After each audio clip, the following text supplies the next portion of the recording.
we're going to get started. I'd like to welcome everybody to our special meeting of the IDA Industrial Development Agency. Marilyn, could you take the roll call, please, for the attendance of board members? Sure. Mark Doyle, Yeah. Kathy Bauer, Here. Amy Bombardieri, Jamie Picone, Here. Don Sagliano, Al Torregiani. Here. And Tim Dean is here. Oh, I'm sorry, Tim Dean. That's okay. Just to mention our conflict of interest policy. If anybody on the board has any type of conflict with the matters that we're going to be discussing today and is aware of it now, if you could please state your name and the conflict. Okay, hearing none. If at any time during the meeting you discover that you have a conflict, please let us know and we'll recuse you from the discussion.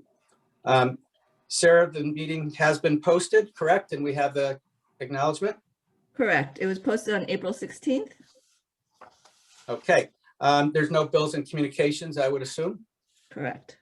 Are there minutes that we need to approve? Nope, not for the special meeting. Yeah. And report of the treasurer. Do we need any treasurer? It's a special meeting. I would assume not. Okay. Reports of committees. There are none at this time. So this leads us to unfinished business, which is the consideration and approval of a final resolution for T-Rex Property Owner LLC and T-Rex Shaner Hyde Park Hotel LLC. This is a authorization to amend to increase the sales tax exemption benefit in the amount of $587,925 and to extend the completion date. And I would like to, before I open up the floor to discussion by other board members, I would just like to comment. I have read the minutes from the public hearing as well as some submitted comments. And I wanted to address a couple of them directly myself and then also ask Sarah if she would just comment. The first thing I wanted to mention was that there were comments made that there was never a time when benefits were returned if people didn't spend the amount that they were requesting. And I just wanted to clarify that when we pass these approvals, they are assumed to be the maximum that would be granted, but the requirement for the actual credit is based on the amounts that are actually spent. So this is not just handed out. It has to be met by corresponding expenditures. So again, this is the maximum benefit that would be granted, but it has to be based on submittals of actual expenditures. So I want to address that. I also wanted to acknowledge the comments that were made that I had in previous meetings stated that the board was uncomfortable, had become a little bit uncomfortable with certain types of projects and our abilities to evaluate them. And I wanted to just mention that my comments were really directed more specifically toward housing projects, apartments and residential, well, not residential, but more of apartments with commercial mix with them. And so we are pursuing some ways to do additional diligence on those types of projects. But I think that in regards to most projects, our current methods of evaluation, including the cost benefit analysis, are actually very good. So I don't want people to think that the board is not confident in our ability to evaluate projects at this moment. But if we can ever supplement our efforts with additional ways to do our job better, we will, and we are looking at those. So there will be some discussion on that at future meetings. And then the other comment from the public, and Sarah, I was just going to ask you if you wouldn't mind commenting on this just to clarify. There was a comment made about the jobs and 105 versus 300 and something. And I just wanted to know, wanted to see if you wouldn't mind just clarifying to the board perhaps where that misunderstanding came from. So yes, so that 369 is the jobs that are associated with the project in its entirety with all phases, including the phases which are not included in the IDA project. So the IDA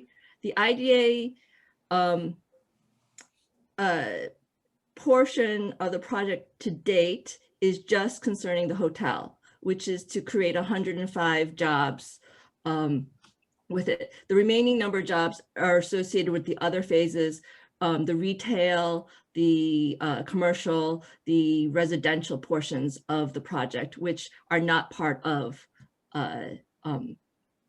what we call the IDA project. Thank you. Is there oops, I see Marilyn raising her hand. For the minutes, I just want to note that Amy Bombardieri has joined the meeting. Thank you for that. Welcome, Amy. Aye. Okay, Sarah, did you have anything more to say? Were you before we continue on? Nope, you summarized everything. So Okay, and then a final question, Sarah, at this time, do we have applications in for any of those other aspects of the project? we do not. Okay, all right.